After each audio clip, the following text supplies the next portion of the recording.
میرے Islamic icon کے ناظرین، آج ہم ایک اور قرآنی قصہ سنیں گے اور ایک بہت ہی منفرد دسترخوان کی بات کریں گے۔ ایسا دسترخوان نہ آج تک آپ نے دیکھا اور نہ سنا ہوگا، اور قرآن مجید میں بھی اس دسترخوان کا تذکرہ ہے۔ اب جاننا یہ ہے کہ اس دسترخوان پر خوراک کہاں سے آتی تھی، یہ دسترخوان کہاں لگتا تھا اور اس کے کھانے کیا کیا تھے۔ یقیناً آپ بھی یہ سب جاننا چاہیں گے۔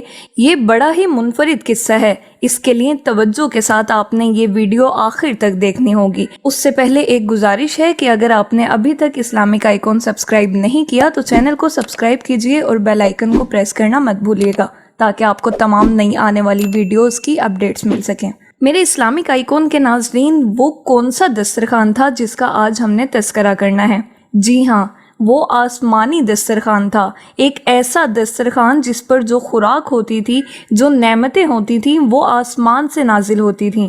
وہ حضرت عیسیٰ علیہ السلام کے دور میں تھا۔ آئیے اس کی تفصیل جانتے ہیں۔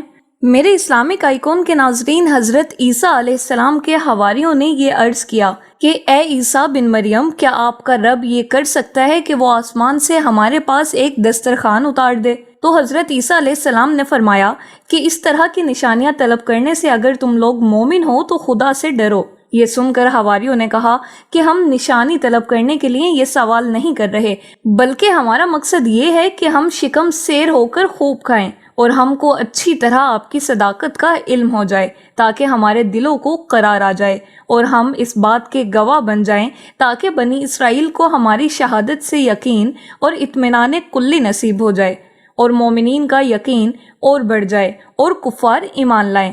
تو حواریوں کی اس درخواست پر حضرت عیسیٰ علیہ السلام نے بارگاہ خداوندی میں اس طرح دعا مانگی: اے رب ہمارے، ہم پر آسمان سے ایک دسترخوان اتار کہ وہ ہمارے لیے عید ہو، ہمارے اگلے پچھلوں کی، اور تیری طرف سے نشانی، اور ہمیں رزق دے، اور تو سب سے بہتر روزی دینے والا ہے۔ حضرت عیسیٰ علیہ السلام کی دعا پر اللہ تعالیٰ نے فرمایا کہ دسترخوان تو اتار دوں گا، لیکن اس کے بعد بنی اسرائیل میں سے جو کفر کرے گا میں اس کو ایسا عذاب دوں گا کہ تمام جہان والوں میں سے کسی کو ایسا عذاب نہیں دوں گا۔ چنانچہ اللہ تعالیٰ کے حکم سے چند فرشتے ایک دسترخوان لے کر آسمان سے اترے جس میں 7 مچھلیاں اور 7 روٹیاں تھیں۔ حضرت ابن عباس رضی اللہ تعالیٰ عنہما سے روایت ہے کہ فرشتے دسترخوان میں روٹی اور گوشت لے کر آسمان سے زمین پر نازل ہوئے، اور بعض روایتوں میں یہ بھی آیا ہے کہ تلی ہوئی ایک بہت بڑی مچھلی تھی جس میں کانٹا نہیں تھا اور اس میں سے روغن ٹپک رہا تھا، اور اس کے سر کے پاس نمک اور دم کے پاس سرکہ تھا، اور اس کے ارد گرد قسم قسم کی سبزیاں تھیں اور 5 روٹیاں تھیں۔ ایک روٹی کے اوپر روغن زیتون، دوسری پر شہد، تیسری پر گھی، چوتھی پر پنیر، 5ویں پر گوشت کی بوٹیاں تھیں۔ دسترخوان کے ان سامانوں کو دیکھ کر حضرت عیسیٰ علیہ السلام کے ایک حواری شمعون نے کہا، جو کہ تمام حواریوں کا سردار تھا، کہ اے روح اللہ، یہ دسترخوان دنیا کے کھانوں میں سے ہے یا آخرت کے؟ تو آپ نے فرمایا، یہ نہ تو دنیا کے کھانوں میں سے ہے اور نہ آخرت کے، بلکہ اللہ تعالیٰ نے اپنی قدرت کاملہ سے تمہارے لیے اس کھانے کو ابھی ابھی ایجاد فرما کر بھیجا ہے۔ پھر حضرت عیسیٰ علیہ السلام نے بنی اسرائیل کو حکم دیا کہ خوب شکم سیر ہو کر کھاؤ، اور خبردار اس میں سے کسی قسم کی خیانت نہ کرنا اور کل کے لیے ذخیرہ بنا کر نہ رکھنا۔ مگر بنی اسرائیل نے اس میں خیانت بھی کر ڈالی اور کل کے لیے ذخیرہ بنا کر بھی رکھ لیا۔ اس نافرمانی کی وجہ سے اللہ تعالیٰ کا ان لوگوں پر یہ عذاب آیا کہ یہ لوگ رات کو سوئے تو اچھے خاصے تھے، مگر صبح کو اٹھے تو مسخ ہو کر کچھ خنزیر اور کچھ بندر بن گئے۔ پھر حضرت عیسیٰ علیہ السلام نے ان لوگوں کی موت کے لیے دعا مانگی تو تیسرے دن یہ لوگ مر کر دنیا سے نیست و نابود ہو گئے، اور کسی کو یہ بھی نہیں معلوم ہوا کہ ان کی لاشوں کو زمین نگل گئی یا اللہ نے ان کو کیا کر دیا۔ اللہ تعالیٰ نے اس عجیب اور عظیم الشان واقعے کا تذکرہ قرآن مجید کی سورہ مائدہ میں فرمایا ہے، اور اس واقعے کی وجہ سے اس سورت کا نام مائدہ رکھا گیا۔ مائدہ دسترخوان کو کہتے ہیں۔ تو پارہ 7 سورہ مائدہ آیت نمبر 114 اور 115 میں فرمان باری تعالیٰ ہے، ترجمہ کنز الایمان: عیسیٰ بن مریم نے عرض کی، اے اللہ، اے رب، ہمارے ہم پر آسمان سے ایک دسترخوان اتار کہ وہ ہمارے لیے عید ہو، ہمارے اگلے پچھلوں کی، اور تیری طرف سے نشانی، اور ہمیں رزق دے، اور تو سب سے بہتر روزی دینے والا ہے۔ تو اللہ نے فرمایا کہ میں اسے تم پر اتارتا ہوں، پھر اب جو تم میں کفر کرے گا تو بے شک میں اسے وہ عذاب دوں گا کہ سارے جہان میں کسی پر نہ کروں گا۔ میرے اسلامک آئیکن کے ناظرین، آسمانی دسترخوان کا واقعہ ہم نے سنا، لیکن یہ سننے کے بعد ہمیں درس کیا ملتا ہے؟ واقعہ مذکورہ سے ہمیں بہت سی عبرتیں اور نصیحتیں ملتی ہیں۔ ہمیں پہلی بات یہ سیکھنے کو ملتی ہے کہ حضرات انبیاء علیہ السلام کی مخالفت اور نافرمانی کتنا خوفناک جرم عظیم ہے۔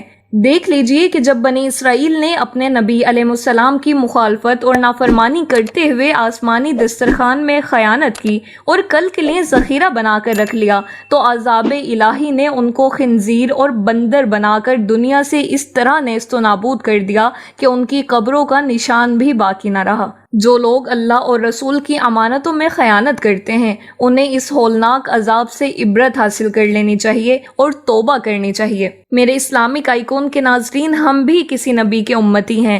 ہمارے آقا علیہ السلام کے بھی بہت سارے فرامین ہم تک پہنچے ہیں۔ ہمیں بھی اپنے آقا علیہ السلام کے ان فرامین پر، ان احکام پر عمل کرنا چاہیے۔ نبی پاک صلی اللہ تعالیٰ علیہ وسلم سے سچی محبت کا تقاضا تو یہ ہے کہ جو احکامات عطا فرمائے ان پر تو عمل کرنا ہی کرنا ہے، بلکہ نبی پاک صلی اللہ تعالیٰ علیہ وسلم کی جو سنتیں ہیں، عاشقان رسول کو تو اس پر بھی عمل کرنا چاہیے۔